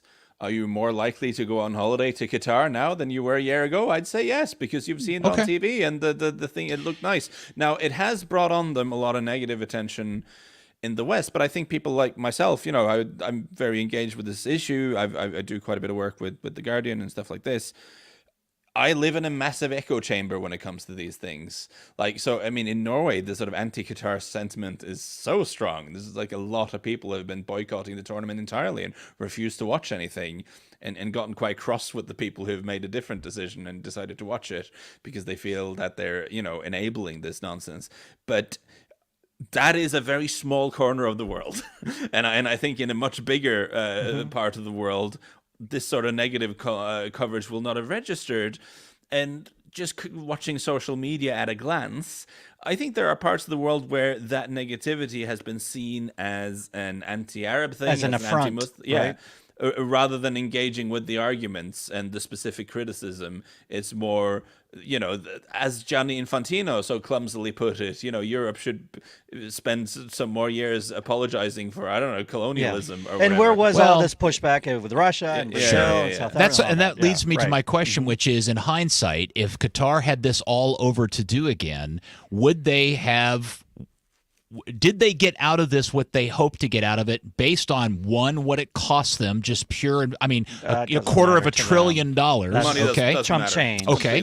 Then two, all of the stuff that came along with that, like how much, because they didn't have, I'm sure they had migrant worker issues prior to building stadiums, but as that over the course of 12 years got worse and worse and got a bigger and bigger spotlight on it, did that end up being a cost to the people running the nation that maybe they bargained for from the beginning?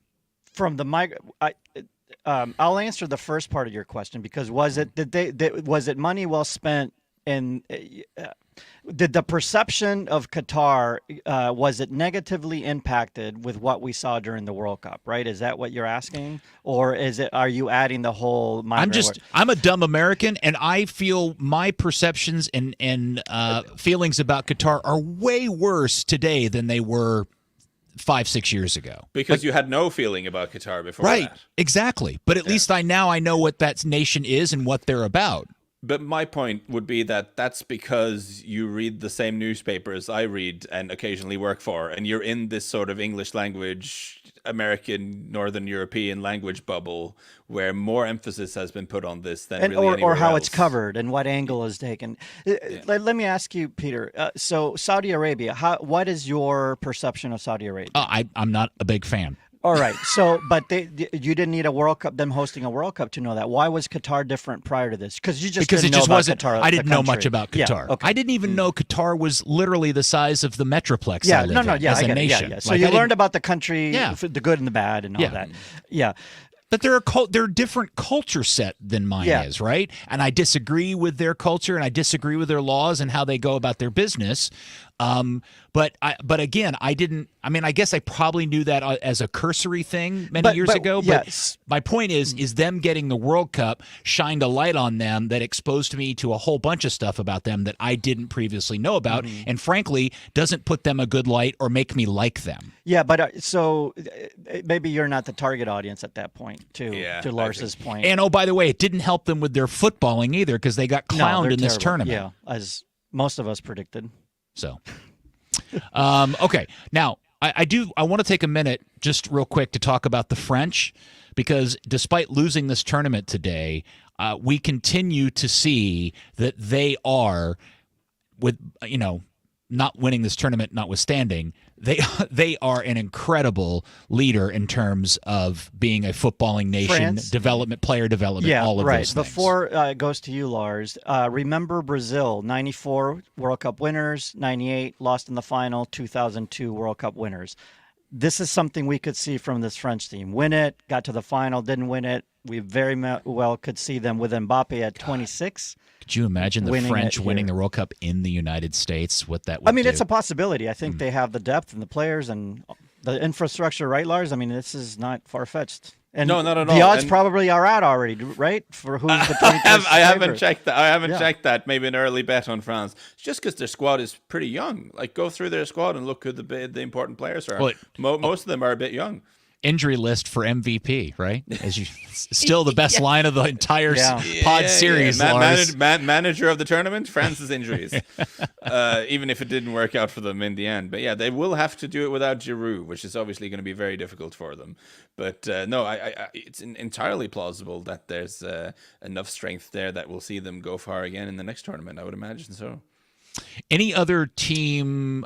Anything else about the tournament? Surprise player or team? Well, I think it's first important to assess whether we have a right champion. Right? Was it the wrong champion? Was it the right champion?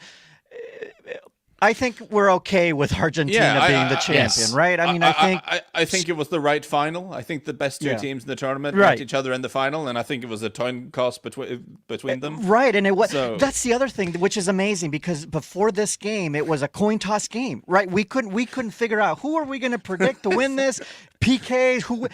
And it ended up being that game when it was all said and done. I just said I think I just said it was a coin toss, which just goes to show. Just shows you it's 20. It's very late for the show. Very late. Too much broadcasting this month. And don't forget, all of this starts with Argentina losing to Saudi Arabia. Right, and they were almost out, and we freaked out, and all this. But then again, what happens in World Cups? And it's the playbook it played out. No, you were totally right, Andy. You were vindicated in that. And I think you were the ones who was making the point about how group stage, we shouldn't read too much into it, because it's one of those teams grow into the tournament, and that's exactly what happened. I have had a weird journey with this, because I predicted Argentina to win, and then I changed my mind after 2 games and predicted France instead. So I guess with the two of them facing each other in the final, I'm pretty happy with how that read turned out.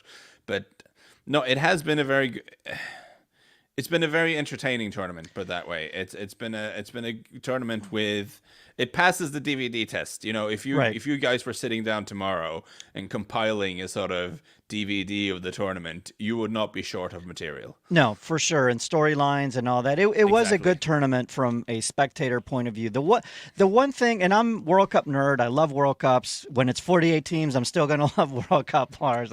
Because that's my jam.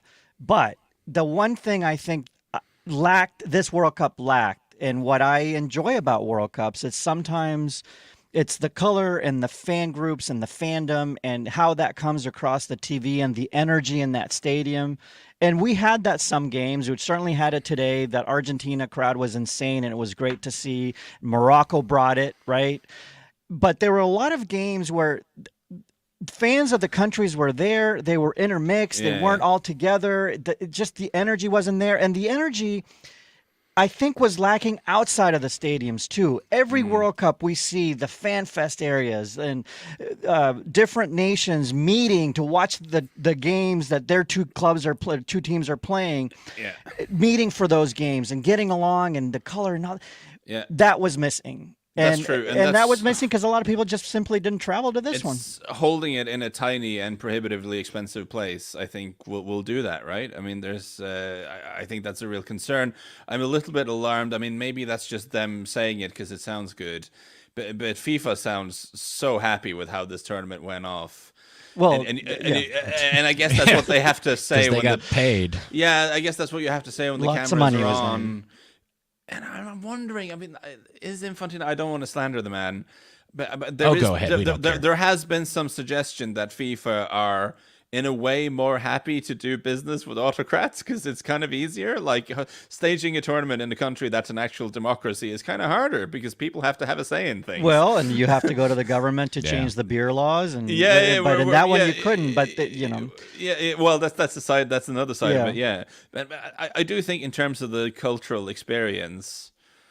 Yeah, no, I think having it in the US, Mexico, and Canada, I think it's going to be a little bit livelier in that sense. I personally dread, I mean, there's going to be like a group stage game number 150 between like Honduras and Slovenia played in Kalamazoo or something, and I'm just going to be, No, they're not going to play it in Kalamazoo. Just remember, Norway could be playing in the next World Cup. I know. Lars, could you believe it? Peter and I are going to get an RV.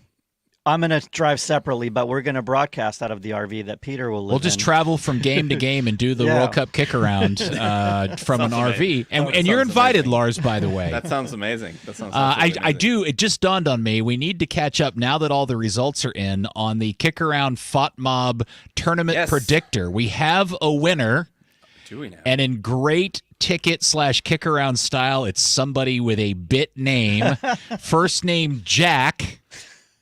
Last name Chasanoff. Wins the whole tournament with 49 points. Randall Spicer was in second or tied for second with just somebody named David. Probably not the statue, with 47 points. We kind of go down the list here. Our good friend Buzz Carrick was fifth with 44 points. He had predicted a France-Argentina final. And then let's go down here. Let's look. Lars, you and I end up drawing on 39 points in 16th place. Now, Andy, did you participate in this? I think I did. Maybe I didn't. Did you have a fake name? Are you Jacksonoff? No, I'm not. No, I'm. I think with you guys because I had Argentina and England. What would your name have been in here? Because I don't see you in here. I'll look. I am quite happy that we've drawn, Peter. I mean, the statistical likelihood of that is, is pretty extraordinary. And our in-house predictions too were all basically a draw. Jack's round of 16 wheel is interesting. He had a lot of this correct. He had France and England, France beating England. He had Portugal and France on one side, and he had Uruguay and Argentina in the other. He had Croatia losing to Germany in the round of 16. He also had the Danes going through and losing to Argentina, but he also had the U.S. and Netherlands going through. So he had a pretty solid group here. So your bracket is all about who you predict the surprises to be in the first round. If you can get that right, then you're on your way. Congratulations to Jack. Special shout outs to Samuel Burns and Dylan Coates who finished last. Nice. Because they both predicted the U.S. in the final. Oh, okay. Well, they're just being patriotic. A little bit on the inside, but you know, they get a pet bald eagle for their troubles. No shortage of spirit. Thanks for playing and a nice try, I guess. By the way, if anybody watching live for the first time today, I am not Peter, as labeled on the. The image got swapped around. We had a technical issue. Clearly, no, I'm you the were one definitely with the flamingo shirt. Okay, since we're goofing out, we have a commenter, Mark Johnson, who says, "Don't trust them, Lars. They have a bad track record on road trips." Is there anything you need to tell me about them? That's the Austin trip. Oh my, yes. No, I the fact that I am willing to go on another road trip with Peter says a lot about me. That says that I'm a very brave man. The fact that I'm willing to, as long as Andy doesn't drive, because Andy drives like a character in Grand Theft Auto. Andy knows how to get from A to B in a decent amount of time. No, Andy puts everybody's life in peril, and right, like Andy's the guy that passes you on the right side median lane. I'll be drinking a bourbon in the back of the RV, so it'll be fun. Andy and I rented a car to go watch our Dallas club go play in Austin a year ago, and along the way in our rental car, we didn't get one. We got two flat tires at the exact same time. This is when Peter's driving very slowly. Nobody knows. Still getting flat we still don't know how we ended up with two flat tires. We didn't. They were slow leaking tires, and the story ends up going a very slowly driven car. And then it ends up we had to leave it on the side of the road, the interstate, at a gas station. Hertz, the rental car, told us to do that with the quote key on the floor of the back seat. What? Yes, and then our good friend Buzz Carrick and his wife came and rescued us so that we could make the game, and then the car turned up missing, didn't it? Long, complicated story. Yeah, something stupid. Long story short, I had to drive the way back, and we got Sounds home. like I should drive. And safe. Andy had to rent a second car, and then he drove like an insane character. Just went from A to B and got there quick. All right. Lucky to be alive. So, ultimate grades for this get World the train Cup. or something. Yes. Okay. Ultimate grades. What do you get? Andy, we'll give you last because you're the expert. Lars, you go first.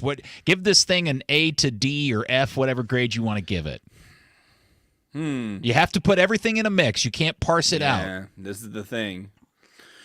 Well, I'm going B then, because it has been an excellent tournament, but it started like with an F-, so it needed to work its way up from that, and it didn't. I can't go full A just because for it to recover from an F to a B-, that means the tournament itself was pretty damn good. Yeah, I'm with you. I'm going to give it a solid B for all the same reasons, Andy. Yes, I will give it a B+.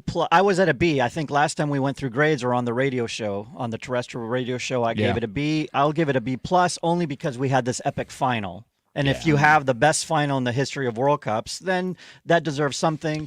I downgrade it because of the crowd issues that, I felt like it could have used more energy, but overall, and I'm going to go back to the original question we started with on this final episode because I don't think we ever came to agreement. Was this the best final ever? Oh, yes. Yes, we said, we both said, certainly I just want to make sure we all agree. Yeah, this was the best. This was like the most mind-melting, amazing final. And it's just so crazy to me when we were 45 minutes into the game, we were like, okay, well, this has been fun. Messi's going to win a trophy. We just had no effing idea. Then Mbappe said, hold my beer. Then Messi said, Mbappe, you hold my beer, and back and forth. And yeah, for sure. All right. Well, here we are, guys. It's over. We're done. Our 30 shows or whatever we've done. This is it. Wow. I mean, now what? what will we do to fill our time? Are we going to just chat with each other? It's only a mere matter of days away. We're back to league play. Boxing Day is what? 10 days out? How many days? No. 8 days out. Switch my brain up. There's Wigan versus Sheffield United in the championship. I don't know. So next for me is watching Flamengo. Okay. In the World Club final in Morocco. It's going to be played in Morocco finally, not Vegas. Okay. But that's my club. This is my childhood team, Lars. If you didn't know. Very nice. Very nice. I'm being raised in Brazil. the kick-around's going to. I think, and I don't know if you're able to join us. I think Lars and I, or we're going to try to. We're not on the radio for a while because all kinds of college football and NFL football preempt us on our Saturday slot for literally like the next month. We may try to do some kick-around Tuesdays coming up, specifically the one right after Boxing Day, but then I'm going on vacation. My wife are going away for a couple of weeks. So just watch the website and the Twitter account for the status of what's going on with the show. Just understand we all need a bit of a break. Even if the league play has restarted, we'll try to do the best we can. So we'll keep everybody posted there. Lars, I can't tell you how much we've enjoyed having you join this thing. I hope you enjoyed it as much as we did. It's been fun. I've enjoyed hanging out with you guys, and it's been a heck of a tournament because it's both been an amazing tournament and also the most problematic in my lifetime because I wasn't around for the Argentina one. I wasn't born yet, but so it's been really difficult to get your head around everything and find the right tone. But I feel like we've done it.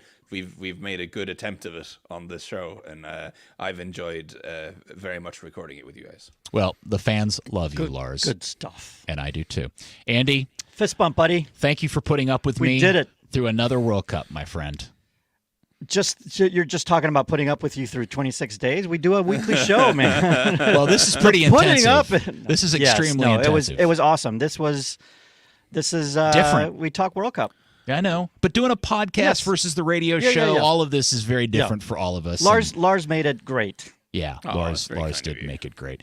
All right, thank you guys, and thank you to those of you who have watched the live stream, those of you who have downloaded the podcast. The numbers are insanely and crazy. And the feedback. We've gotten great feedback. Yeah, the feedback's been great. The people that have sponsored this and had us organize this are so happy with the response that you guys have given. The numbers have been overwhelming, frankly, and so we really owe it a lot to you guys, and we hope you've enjoyed the journey as much as we have. The Kick-Around regular show will be back soon. As I said, just pay attention to the website, thekickaround.com, or follow us on Twitter @thekickaround, and we will see all of you soon. Much love to you guys. Happy New Year, happy holidays, and as always, get stuck in and win your 50s.